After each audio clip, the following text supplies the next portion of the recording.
Hi guys, welcome to a new video. This is my end of year Q&A.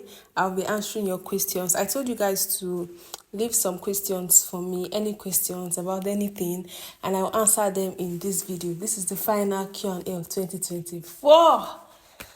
We have come to the end of the year, you guys. How was 2024 for you? How was it? I've done my recap video where I took you guys through the whole of my 2024, everything I did this year. I realized I didn't even say everything. There's some things I left out, but that video gave a good summary of my 2024. So go watch that video. Anyways, in this video, we are going to be doing the Q&A. So you guys sent in some of your questions and I'm going to answer them in this video. It is going to be very rowdy and a bit busy. That's because we are having our Christmas party, not our family Christmas party, family Christmas gathering, end of the year get together, just a small family event. We're having it today and it was supposed to be about 30 minutes ago, but it was rescheduled to 6 p.m. and I was like, I'm already dressed, so why not just film this Q&A for you guys? So let's get into the video.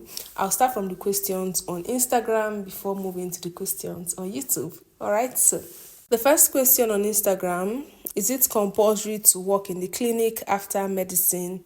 What are other career paths available? It's not compulsory. Going into clinicals is like the common pathway for most medical doctors. Most people become doctors to work in the clinical part of medicine, but it's actually not compulsory. It's just that the other opportunities available for doctors are not so popular. There are lots of them, but I am not even aware of them. That's the truth. I know a lot of doctors go into public health, some go into research, and they go into other fields. But I just think it's best that you research about it, ask questions, ask doctors questions, and they'll give you a lot more of these opportunities. I am going into the clinical part, although I have interest in a little bit of non-clinical, but I decided to, since I am not too aware of the non-clinical opportunities, I decided to start going in the clinical route. And as I go, I will meet people that are more aware and have more information about the non-clinical part, while I am also gaining my knowledge in the clinical part, and later on I can decide to go into that. If you are to choose some other career apart from medicine, what will that be? So my answer to that question, I think I'll go into something tech related, maybe like computer science or software engineering, or something in that line. When I was in secondary school, I wanted to do computer science, but I just felt, I was not good in mathematics. So I just pushed that aside and decided to go for medicine because I also wanted to do medicine as well. But I pushed computer science aside because I just felt I'm not good in mathematics. But now at this age, I realized that I can learn anything. Even if I'm not good in something, with hard work, with focus, with study, I can learn anything. So that's what I would have done.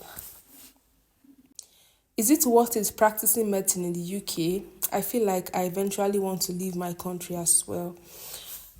Well, I believe it's worth it. I would say this: every country has its own issue with the healthcare system. There are doctors in the UK that are protesting about low pay and complaining about different things in the NHS as well. But I am not working in the UK yet. Very soon, fingers crossed. But it is a path that I am taking. So if that's something that you want to consider, just do your research about it first. If you can talk to doctors that are already working there, and then compare it to your country and compare some of the systems to the way things are in your country, you might notice that you might just prefer how things are in your country than in the UK. So just ask questions. I think ask questions and do your research. Compare your country and the UK, and who knows, anyone might be the better one for you. The next question: what made you opt for PLAB exams? First of all, I think it is the easiest path to get into, and I decided to get into it because, first of all, one thing I knew for sure was that I did not want to stay back in Nigeria. I didn't want to work as a doctor in Nigeria. So, and I was so confused on what to do. I was thinking of leaving the clinicals as well. So the first thing I did was I decided to put myself in the clearest path, and that was PLAB. Writing the PLAB exams was the clearest path available to me. I decided to put myself in that position. Along the line, I felt maybe more opportunities will come up, but those opportunities will not find me if I'm just sitting down at home. But while preparing for the exams, even when I start working in the UK, other things may come up. And the UK is a beautiful country. When I went for my PLAB 2 exam, I really enjoyed my stay there. So I'm really glad about, choosing the PLAB pathway. But if anything comes up, subsequently, maybe after my residency, I might want to move. Anything can come up, but it was just a very good starting point. There are countries like the US. I considered the US when I was in medical school, but I weighed my options and I am no longer able to afford that pathway for now. Canada, it's quite challenging for international medical graduates, so and it was also quite expensive. So I couldn't put in that much money for a pathway that I was not so sure about. Australia is another one I considered as well. So yeah, these are some of the options and these are my reasons for going the PLAB pathway. Someone said, how is your job search in the UK going? It is actually more it's a lot. It's a lot. But I realized that I don't have a lot of the qualifications that they are looking for. As you know, it has become more challenging for one to get a job in the UK now because they want UK experience, NHS experience. They want you to have ALS, advanced life support. They want you to have some audits and research. These are some of the things that increases your chances of getting a job, which I don't have. I didn't do any clinical attachments when I was in the UK because I didn't plan to stay that long and money was tight. The ALS course as well is also done in the UK and is also quite expensive. So a lot of these things are related to money, but I am just trying to apply for jobs that fit my own qualifications. Yes, I'm not applying for jobs that I know I don't even meet their requirements. But yeah, so far so good. I'm just hoping for the best in my application and just hoping that it works out well at the end. If you're watching this video, please subscribe to my YouTube channel. Give this video a thumbs up and leave a comment down below. I'll answer whatever questions that you have about anything basically. So yeah, let us continue. Someone said, congratulations on acing your exams. Whoop whoop. Thank you. Any plans on taking the MRCP post-grad exam? If you don't know, MRCP is one of the Royal Colleges. It's one of the Royal College exams for the UK, but I don't have any plan on taking that now. Yeah, if I get into residency, I'll take the Royal College exam for whatever specialty I end up in. But for now, I don't have any plan on doing that. But never say never. I might see a reason. Yeah, because some of the jobs I'm applying for require some of this Royal College exam. So I might see a reason to take it. But for now, I don't have any plan to. Someone said, I want to say I really enjoy your vlogs. Can't wait for the content, especially the UK content. Amen. Amen. Amen. That I get a job and I'm able to move and then make UK content for you guys. Amen. Someone said, can you tell us how you met your partner? Another person on YouTube was asking, how did you meet your husband? A quick summary about that, since some of you want to know. We met at work. Yeah, we met at work in one of the hospitals that I used to work in. He was also working there. I had known him for a while before we started dating. Yeah, I'd known him for a while, but yeah, we were not in contact or in communication. We had no relationship whatsoever, just a professional relationship initially. But then much later, much later, we rekindled and he made advances towards me. And yeah, I I was interested. At that point in time, I was interested, and that was how we met. We met at work.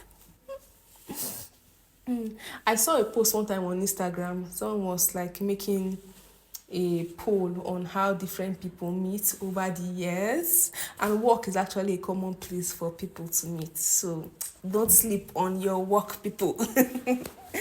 I'm just joking, but yeah, we met at work. Someone said I should be focusing on my PLAB prep, but I'm constantly thinking about this particular man. Am I unserious? To be honest, you're an adult and men will come and you think about them. So you're not serious, but I mean, since you are not committed, okay, maybe I don't know if you're committed, but if you are not committed, this person is not a priority, it's not important. So let your PLAB prep, your exam preparations be your priority. This person is not your husband, so and you are probably not in a relationship. So you can be thinking about him but be doing your PLAB preparation at the same time. You are allowed to think of multiple things at the same time. It doesn't mean you're unserious, but that's why priorities are important. So let your exam preparation be your number one priority. And maybe during your rest time, when you are resting from studying, you can now be thinking of him. But exam is your priority. Someone said, what are your residency specialization plans, if any? Okay, so I am actually open to a lot of specialties, but my top specialties since I was in medical school, was either internal medicine, emergency medicine, or family medicine. That's GP, general practice. I've always wanted to specialize in any of these. I have noticed that I really love clinical medicine. I love the medicine part of of medicine. So any of these, but I'm applying to more specialties. I enjoy O&G as well, obstetrics and gynecology, but the truth is, at my age and with the way I see my life now, I don't want a specialty that I'll be solely focused on work. I've realized the importance of balance. I want to have time for my family as well. So I'm putting that into consideration before picking a specialty to go into, so that I can have time to balance my life, have time for my husband, my children, and to travel the world and live outside of the hospital walls. So I'm also trying to put that into consideration. But as time goes, you guys would see what specialty I end up in. And hopefully when that time comes, I don't, because I'm the type of person that I love a challenge. So I will just pick up a specialty that is very difficult and is opposite of everything I just said. And then I find myself trying to make it work. But yeah, we shall see at the end of the day. Hi, Dr. Tina. Congratulations on your traditional wedding. How's the UK job hunting going? So I have already answered that question. Hoping for the best. If you guys know of any opportunities for me to work as a doctor in the UK, please let me know. I am open to it. Let me know. Send me a DM on Instagram, Dr. Martina _ and I'll answer you. I'll respond to you. So let's get into the questions on YouTube. If you're still watching, don't forget to subscribe, give my video a thumbs up, and leave a comment down below. All right. I'm filming this video in a hurry because, like I said, we have an event and a lot of things is happening in the house. Okay. What is the most important lesson you learned about yourself? About myself. Interesting. I think I've learned that one of the reasons for a lot of my problems is lack of contentment.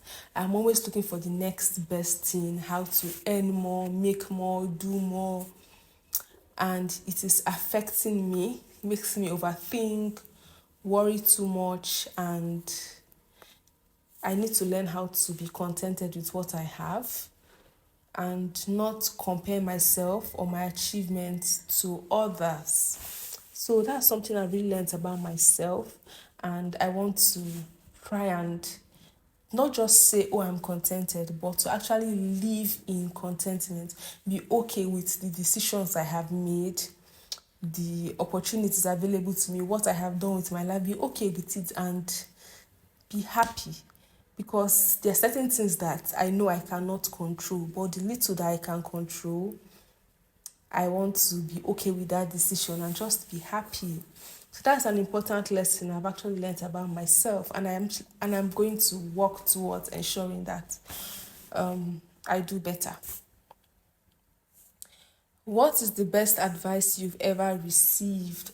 You guys. So this advice, I received it recently, and it was from a YouTube video that I was watching, and I think I've spoken about it on this channel, and that person said, "Do the hard thing.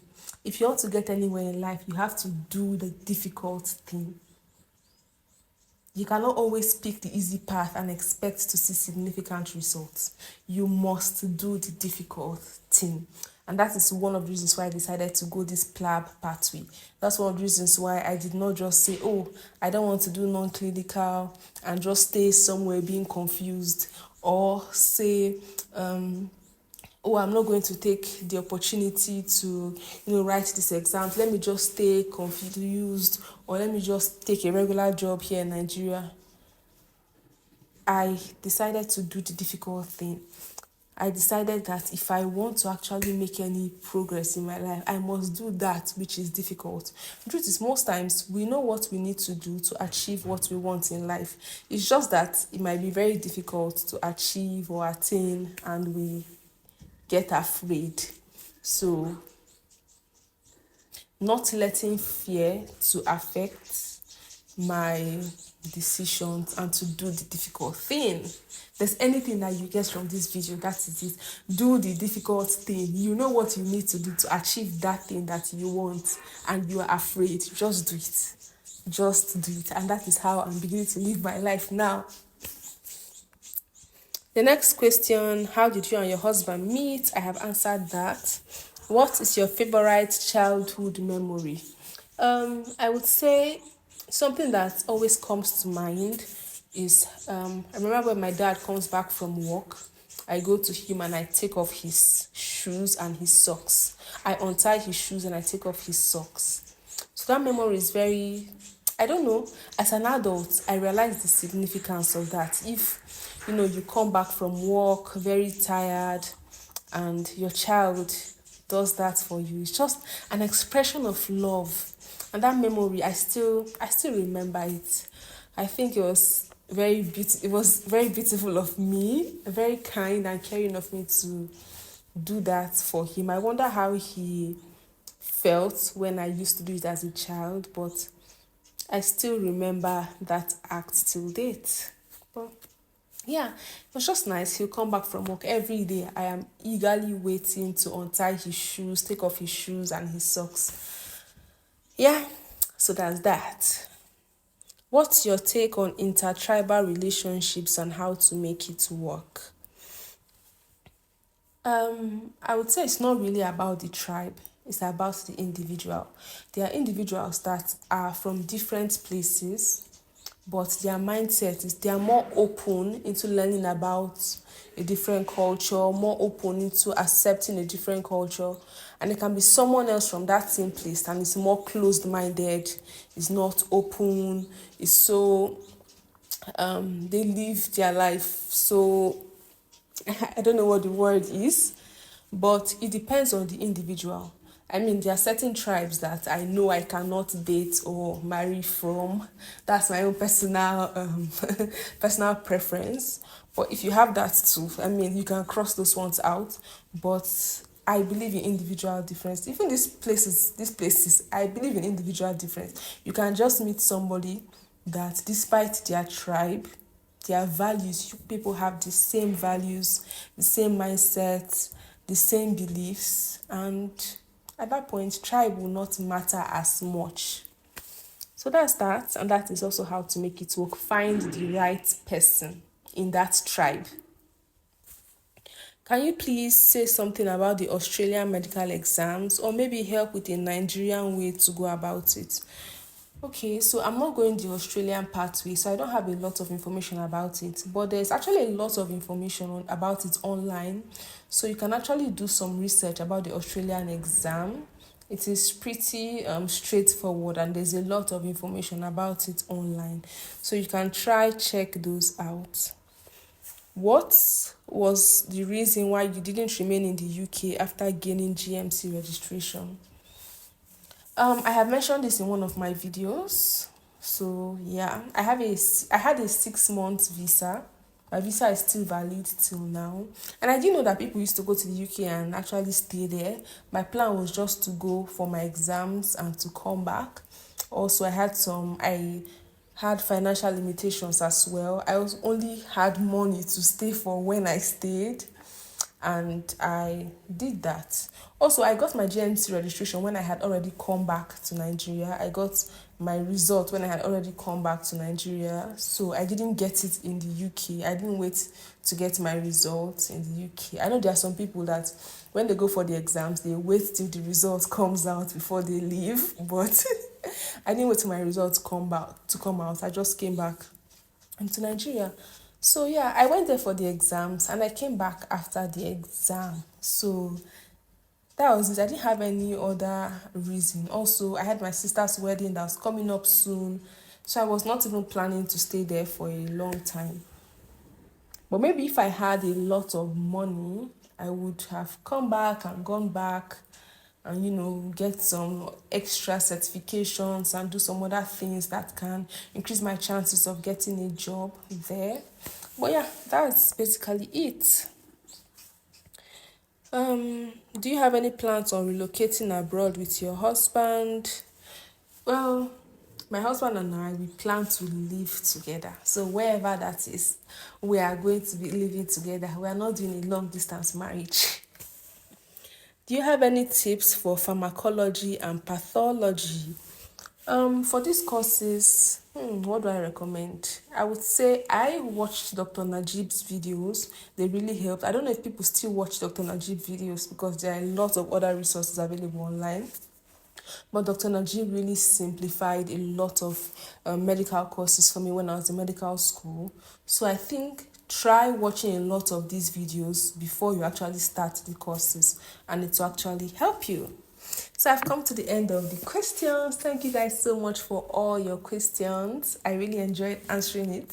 So I need to, go back into preparing for the party. Thank you guys so much. Please, please, please give my video a thumbs up. Subscribe to my YouTube channel, leave a comment down below. Oh, guys, I was really hoping to get my full monetization this year. But it's the 26th of December and I've been so busy with studying for exams that I've not been making as much content as I should to achieve my 4,000 hours. But I'm very close. Hopefully it happens. If it doesn't, I know it will happen at the beginning of January because I'm already